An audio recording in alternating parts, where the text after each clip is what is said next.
Ang nakaraan sa Pinoy Big Brother Gen 11, isang patibong ang pinlano ng House Challengers para matukso sina JM at Binsoy na matulog sa loob ng bahay. Sleepover! You think of this as your prize. Kung gusto niyo naman matulog sa loob, ayos lang naman yun. Bakit samahan niya si Jaren? Bakit ikaw hindi dito sa loob? Tuluyan na kayang matukso sina JM at Binsoy? At anong pagsubok pa ang dala ng House Challengers? We have different worlds. So, why kami mag-share sa labas? If paglulutuan mo sila palagi, hindi sila matututo, walang mag-i-initiate ni isa dyan. O, hindi nakadamutan ng mga ex-housemate na yun. Tutukan sa Pinoy Big Brother Gen 11.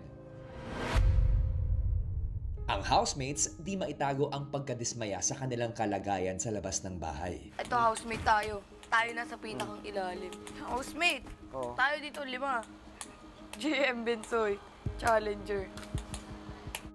Samantala sa loob ng bahay, Namiss mo ba ako? Ganyan talaga ang buhay. Dapat ka nang masanay.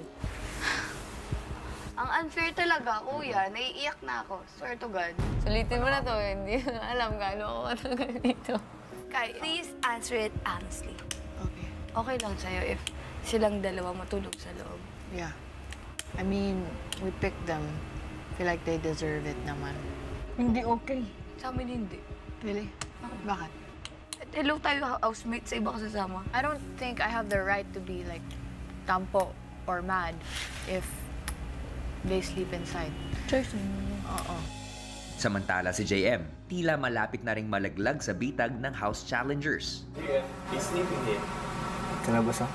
Kawawa si JP. He's sleeping here with Binsoy. Ayaw mo ba akong Gusto mo? Yan nga. Yung paalam mo na. Mayroon silang chance na makuha spot. Unfair. Oo, it is unfair if you think about it that way. But really, if you think of it in a different perspective, parang it's fair. If we really deserve our spots, I feel like we have to deal with this. Kasi maraming matutunan dito. Kahit ako nga, I also want my skincare, I also want my clothes. Pero di ako nagko-complain kasi, you know, it's part of being a housemate din. Parang, ito yung this is what Kuya made us do for a reason. Maya-maya pa, sina JM at Binsoy muling lumabas sa mga kasama. Magpapaalam ako sa inyo. Joke lang yan. Sa loob ako matutulog. Oo, Kasi si Jaren, nag-request kasi si Jaren na baka pwede sa loob ako matulog. Nagulat din kasi bakit matulog sa loob na akala namin dito kayo sa labas matulog. Kay James is sleep here, eh. You're not sleep here, Pedro. Doon daw ako matulog, sabi ni Jess eh. Ew! Hindi, ni Kuya JM. Dito na. Tsaka makatulog din naman ako agad pag nandun. Sure ka, final. Saan kayo natulog? Masarap doon, Sa aircon. girls kayo natulog? Payagan naman din po namin sila. Hindi naman po kami pwede mag-decide ng para sa kanila, kuya. Masarap dito, tatawa pa ako ba? Pagbalik ng dalawa sa loob ng bahay, Sleep over! Wow. Good night! Bakit? Bakit? Eh, bukas pa naman. Wala ba bukas? Di natin alam. Alam po yan. Papabalikin ka ba ni Kuya Buka? Bye-bye. Nagbabay ka na. Yan na yan. See you tomorrow. I promise I shall return. nang makabalik si JM sa labas para sana matulog na, Ay, yung damit. Wait lang. Ay, ito sa salubong. Ayun na, oh. Tinabo, wala pang umaga nandyan. Dito yan matutulog. Dito yan matutulog. Tabi! Dito yan matutulog. Nagtatampo nga at hindi ka daw dito matutulog. Nagtatampo at hindi ka daw dito matutulog. Paminsan nami-miss ka daw niya. Hindi naman saan sinasabi na may gusto ko. Sinabi ko sa'yo, miss kita. Nami-miss ka daw niya. Gusto niya daw dito matutulog. Di ba si Binsoy? Nakakaawa naman yung fifth wheel namin. Bakit? Oh, partner. Pero pinili yung best friend. Oo. si JM muling lumabas sa mga kasama. Nagalit atin nyo. Dito ako matulog. Galit natin ang good night. Kay JM. Throw it. Thank you.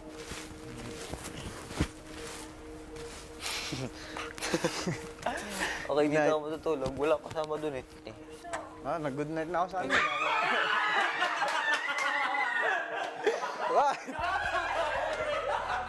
Gusto ko rin naman matulog ng komportable, nung may aircon. Nang kasama ho sila, hindi ko rin naman po itatanggi.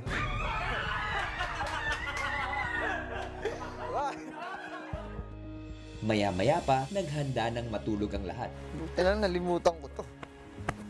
Good trip pala to, kuya. Ayos. Pabor na pabor. Ayos!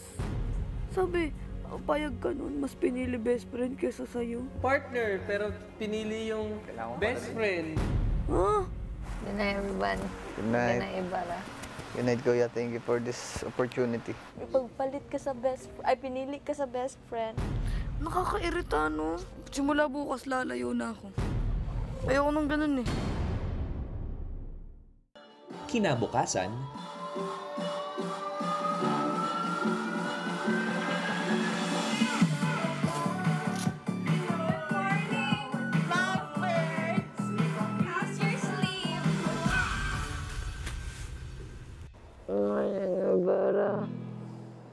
Wala na mamaya.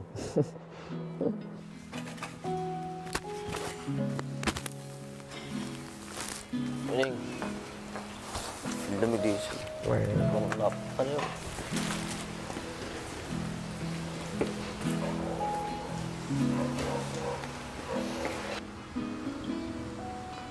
Agad ho naming naisip ni Vincent na mag-prepare ho ng pagkain kasi yun po yung trabaho namin. Opo. Ayun po, nag-stick po kami sa diskarte namin na isang luto lang para ho sa house challengers at sa housemates. Anong gusto nyo ulamin mamayang tanghali? paglabas ni na Binsoy at JM, ang house challengers tila may binabalak para sa housemates. Pero kailangan makaluto muna. Basta i-impose ko sa kanila na kailangan nila just say, this is the food from our world. Na-realize po namin na last night, masyado po kaming naging generous sa kanila pagdating po sa food. We're not allowed to share with them. So sila lang yung pwede kumain. Got it. Got it. Baka pwede natin ilabas yan. Lagay ng bigas. Kung nagsayang na ako din. Tani sakto sa dalawa. Ay, dalawang bahay. O doon na. Dalawa. When it comes to the food, just be ruthless.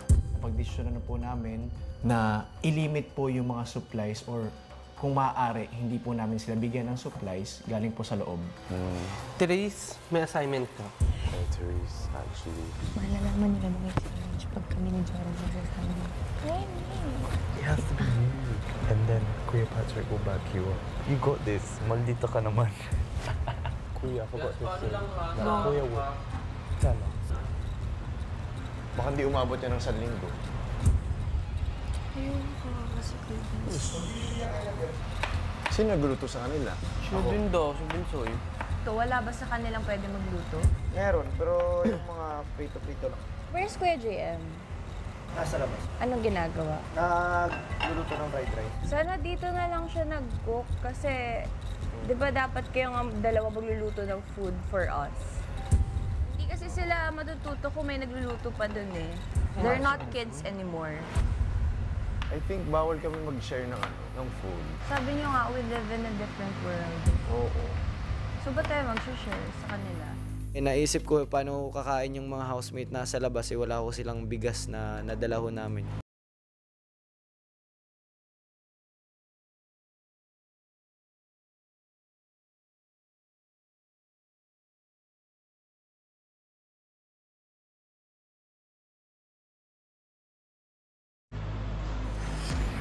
Sa mga housemates kasi may magpa-fried rice. Pamilya Sagrado. Ang nakaraan sa Pinoy Big Brother Gen 11, isang patibong ang pinlano na... Ayun ka kasi Sino nagluto sa kanila? Siya din daw, si Binsoy. Wala ba sa kanilang pwede magluto? Meron, pero yung mga prito-prito lang. Where's Kuya JM? Nasa labas. Anong ginagawa? Nagluluto ng fried rice. Sana dito na lang siya nag-cook kasi di ba dapat kayong dalawa magluluto ng food for us? Hindi kasi sila matututo kung may nagluluto pa dun eh. They're not kids anymore. I I think bawal kami mag-share ng food. Sabi niyo nga, we live in a different world. Oo. So, ba't tayo mag-share sa kanila? Naisip ko paano kakain yung mga housemate nasa labas, wala ko silang bigas na nadala ho namin.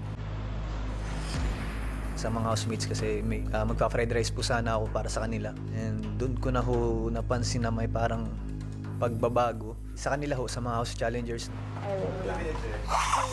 I think we're not allowed to share since we have, again, sabi nyo nga, we have different worlds. So, why kami mag-share sa labas? Lahat namin i-share yung food namin sa kanila. Pina-evacuate nga sila. Saka, pero alam ni Kuya na, daily supply namin. Tapos may nagsabi na, ba't kami mag-share? Sa atin naman to. Kaya nga, vinacate yung bahay. Pagkain namin to, hindi tayo dapat sila mag-share ng pagkain. What if housemate tayo? Housemate ba tayo? Sila, may budget ba sila? Wala. Bakit may pagkain sila? Wait, so they're using our weekly budget? Our objective for doing that was to really test their confidence and their character, whether they would really get heated or change yung ugali nila towards us. Kuya JM, please come here. Pa-help na din si Kuya Bensoy. Kasi task niya yung dalawa eh. I mean, hindi niyo naman task yung nasa labas. How far JM and Bensoy would go for the housemate sa labas po, Kuya? Tapos na ano? I mean, pagluto kami. Yung pasado pagurin yung sarili nyo kasi pag lagi nyo sa tutulungan, wala, hindi nila malalabas yung nila, full potential nila. If I sagap chismis po, I have to share. Bibig niyo? May sabi lang. Task niyo paglutuan kami. Bakit bibigyan niyo sila? Yung sabi, babae, lalaki. Babae. Positive. Bias. Suggest talaga ng mga people doon na huwag na tayong i-ano kasi paano daw natin malalabas yung full potential natin kung sila pa rin yung nag-ano sa atin. Nung kinuwento ko sa kanila, hala, grabe. Di ilabas nila yung gamit. Bakit? Nung teens nga, nabuhay kami. Magwa-wild na ata sila. Nanggigil na sila, kuya. Yung nang madaming sinasabi sa loob. Kinasay ako na magbantayan ni Soy. You can go there. Go, lakaw na dito. Tama si Jamie ito.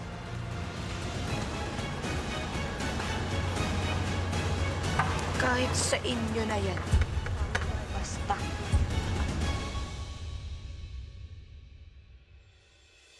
Matapos magsaing, si Bensoy naisipang dalhan din ng kanin ang mga kasamang housemate sa labas. Dalhin ko na sa kanila sa labas. Wala silang kanin sa labas. Kasi wala nga isa lang ang rice cooker. Kasi. Ay, kuya, wait lang. Kasi nga, hindi na nga kami nag-share ng ano kasi yung food namin. Magkaiba yun. Hindi kasi, pero magkaiba kasi yung supplies natin doon sa dito. And I hope you understand that na we have our own supplies and meron din kayo doon. Ano tawag yun? Hala, wala pang sinaing. Fasting nga tayo. Yeah, I remember Kuya Bensoy didn't get rice kasi, you know, okay lang, merong rice doon sa loob. Parang naano lang po, kuya, bakit pati kanin hindi pwedeng ilabas? Walang rice. Pero yun nga kasi yung challenge sa kanila. Yun yung reason kung ba't sila nag... Okay, atin ko lang muna sa kanila. Hindi, pero ano muna tayo kay kuya? Ano tayo? To ah. Hindi to. Paano makukumpleto ang pagka... My mom. Your mom? Bigyan mo lang kami ng isang palayok. Your mom? Oo, totoo. With your mom? Lahat gamit wala na din. Marami naman yung sinaing ko. As in, yung sinasaing ko yung panglahatan natin dito nung marami pa tayo. Oo nga, pero my point is, magkaiba nga doon at magkaiba dito. Siyempre lahat sila gutom eh. So we want to test them kung sino ba yung magpaparaya for the one extra rice. And siyempre kuya, alam naman natin kapag gutom yung tao, bilis mairita, mainit yung ulo. Paalam ka muna kay kuya kung gusto mo ba talaga. Pero in rice, dito muna. And I hope you respect our decision. Hindi ko lang naman decision. Agree kayo, di ba? Tanong na lang natin. Oo, agree naman sila.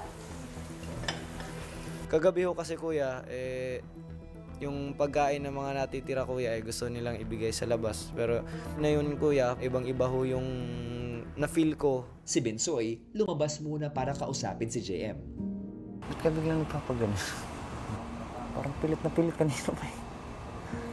Actually, pinaghainan ko na ng rice. Tapos pinigilan ako. Paano pinigilan? Pinigilan ako na ilabas yung rice. Tapos na ako. Tapos hindi nagsasalita si Jaren ni Jess. Hindi rin naman pwedeng diktahan ka nila. Halimbawa ikaw. Nature mo na yung pagluluto. Okay lang siya. Pero, ano lang, hindi ako na ba nakausap siya.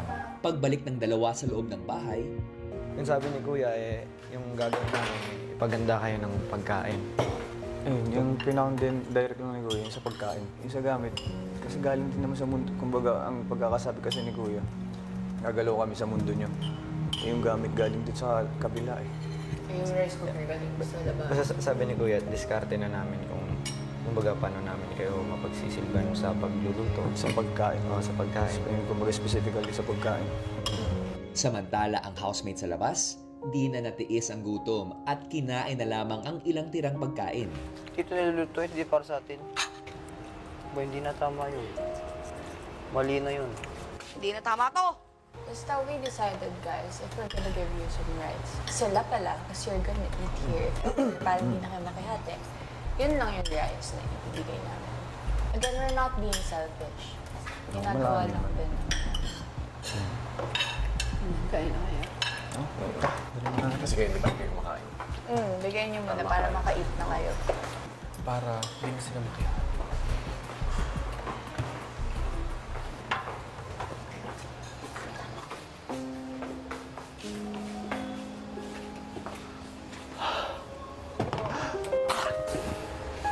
Thank you. Ano nangyayari? Music trip kami dito. Tapos na kami kumain. Meron kayo kuya, Pinsoy? Meron kami. Hindi ba kayo kumain? Kain na kayo. Yan kami. What did they give us rice? Gusto ko kumain dito. Ha? Kaya nga ng fried rice. Hindi nyo lang alam yung mga pinagdaanan namin. Sige lang, alam ko, naiintindihan ko naman kayo, kaya ako na ang bahala sa kanila dito. Baka iba kasi isipin. Yun ang pinagdaanan namin bago makuha yung kanin na yan. Ito may mga gamit na naipasok. Nahihirapan pa kami ilabas. Matapos ang mga narinig, si JP tila labis nang naapektuhan sa mga nangyayari. After class when we went to... Ayos na dito sa labas nauubos na ang aking pasensya. Sobrang talaga po, sobra na po yung mga tao po dito, kuya. Yung mga challenger po, kuya. Hindi na yung ugali po nila, kuya. Iba. Para sa akin, hindi na po fair talaga yun eh. Mali na talaga yung ganun na po nila eh. Sa totoong buhay ba, mayroon kang karanasan na nagdulot din sa'yo ng ganitong emosyon? Naalala ko nga po yung pinagdaanan ko po. Lalo na ngayon, nilagaan ko po yung lola ko, kuya. Pandemic po yun. Sobrang hirap, kuya. Alam niyo po yung bahay nga namin po. Nasa gitna po siya ng lupa. Tapos may mga bundok nakapaligid. Sobrang hirap doon, kuya. Nandun lang kami sa isang bahay. Tapos yung bahay na yun, konting hangin lang po doon, kuya. Kahit hangin lang, walang ulan, brown out po. Pag natulog po ako, mainit, ang daming lamok. Sakto lang din po yung pagkain namin, kuya. Noodles lang, tsaka kanin, noodles kanin. Tapos isa pa yung lola ko, may sakit po. Andun lang po siya sa kwarto eh. Andun lang po siya, kaya alam mo yun, nakaka-stress yun. Naririnig niyo yung sigaw niya. Kasi nakasigaw po siya sa sakit, kuya eh. Yung parang, aray, parang ganun. Tapos naiyak siya. Wala nga po kaming hospital. Biro nyo, ang init nun, may sakit pa siya, may cancer, tapos may sugat siya dito. Sa ganun ko po tagal na nabuhay, dun lang po talaga yung pinakamalungkot talaga po na parte ng buhay ko po, kaya sobrang lungkot na ang hirap. Sa Diyos lang po nanalangin po, gabi-gabi ko kaya po ako nananalangin nun. Nagumaling ang lola ko, makapag-aral ako, ganyan. Na maging okay na lahat, matapos na tong pinagdadaanan ko. Parang yung nabalik nga po yung paramdam ko, kuya. Parang sa tarlak ko. JP, kuya, mas naunawaan kita dahil sa kwento mo. Lahat naman tayo ay natututo sa kung ano man yung mga pinagdaraanan natin. Opo, kuya. Dito tayo hinuhubog ng mga karanasan natin sa buhay. Opo. Na nagpapatatag pa sa atin. Dito rin nabubuo kung ano yung mga paniniwala natin at paninindigan natin na gawin din yung tama. Maraming salamat po kayo na syempre nandyan kayo. Para gabayan ako. Susunod! Housemates, house challengers, magsisimula na ang house challenges.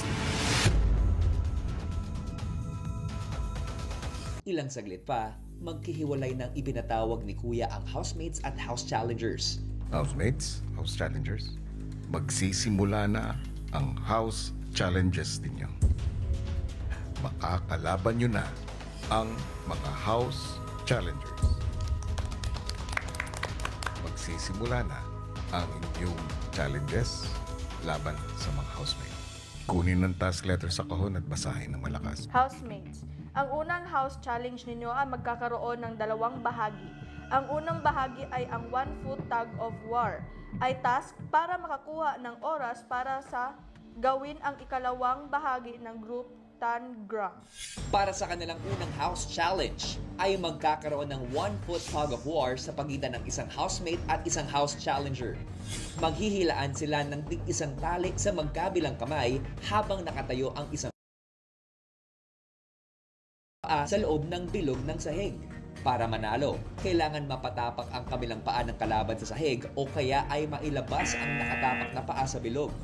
Ang mananalo sa matchup ang magkakaroon ng oras para mabuo naman ang isang tangram puzzle kasama ng kanyang mga kagrupo. Ang unang team na makabuo ng puzzle ang siyang mananalo ng unang house challenge. JP po will go against Kuya Pat, tsaka si Ray naman will go against si Ate Jazz, and ako naman po Kuya will go against Jaren, tapos si Ate Colette kay Therese, tapos si Fiang kay Kuya Dong po. Ipapaalam ko sa kanila ang naging desisyon niya. Hindi na nag-aksaya ng oras ang housemates at nag-ensayo na. 3, 2, 1, go! Puro babae sila. Tapos 3 lalaki dito, dugi. Magpabigat! Nagpabigat! Kung ako, tapos tatapat ko si Lolo. Parang... Gusto ko lalaki sa lalaki. 3, 2, 1, go. Oh! Sa bagay, malakas din naman sila. Ang galing maglaro. Kay Rin. Wala pa nga! Talo na sila eh. Minsan mas malakas pa yung babae kaysa sa lalaki. Maya-maya pa ay naghanda na ang lahat para sa kanilang unang house challenge. Housemates and house challengers, Yes, Kuya. dumating na ang oras para magharap kayo para sa inyong unang challenge. Tagal na din po namin inaantay, Kuya, na makaharap din po sila, Kuya. Oras na para patunayan ninyo na karapat-dapat kayo sa pwesto ninyo dito sa bahay ko. Focus lang po talaga, Kuya, kahit anong mangyari. Handa na ba ang lahat? Magsisimula na ang unang matchup. Pwesto. Ang labo po Kuya, makikita mo na parang mas lumalamang yung team nila Kuya kesa sa amin. I swear, I just saw you 2 days ago. Did you miss me? I did. We all did, bro. For now, kahit na ang lugi-lugi na kami, don't lose hope. Ready, set, go.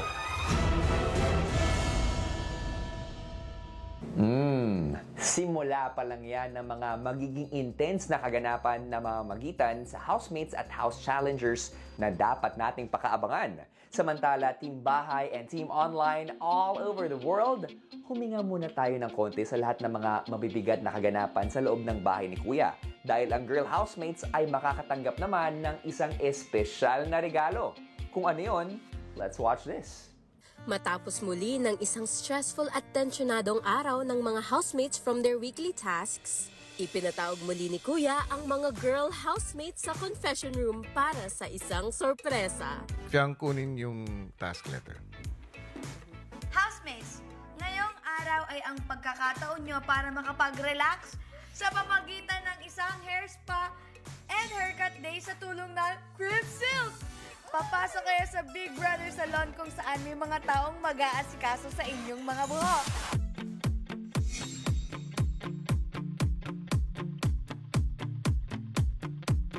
It felt so good Kuya and relaxing, and I enjoyed it po Kuya. Halatang halata naman po sa aming mga girls, Kuya, na nag-enjoy kami sa aming, lalong-lalo na po, na-try po namin na gamitin yung cream cell na triple keratin, Kuya.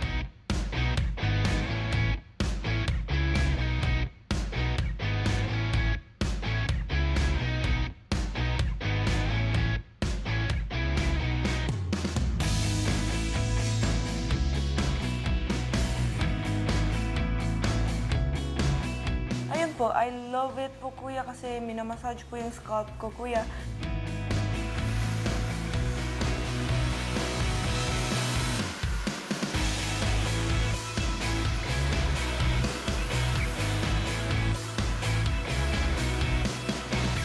Super nakaka-relax, as in talagang relax na relax talaga ako.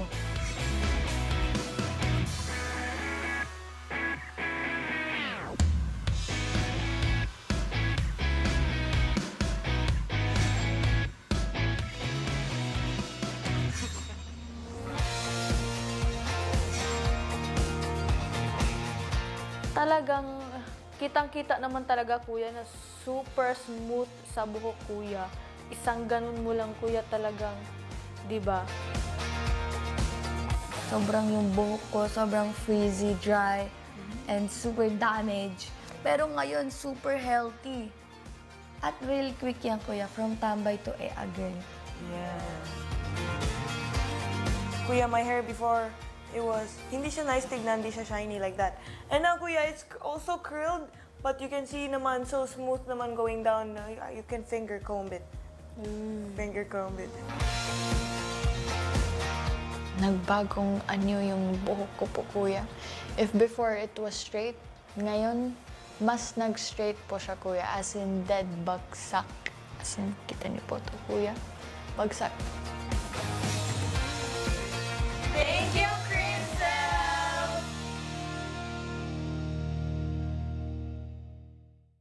Abangan bukas, sino ang mananalo sa unang house challenge? Hindi niya mo. Kaya. Tissue. Go. Mind over heart, mind over heart. Remember what you said. Mind over heart. Ano na kaya ang namumuong tensyon sa pagitan ng housemates at house challengers? Ano bang gusto niyo mangyari mo? Sa patas, sa halfway, kontrolado niyo yung lahat na nandito sa loob. In reality, sila naman talaga yung may-ari ng chicken. Feel mo ba dinidiktahan namin kayo? Natatandaan ko wala kaming inuutos sa inyo or what eh. Digmaan na. Rap battle na to! Hinigil ako. Sino na ang susunod na lalabas ng bahay ni Kuya?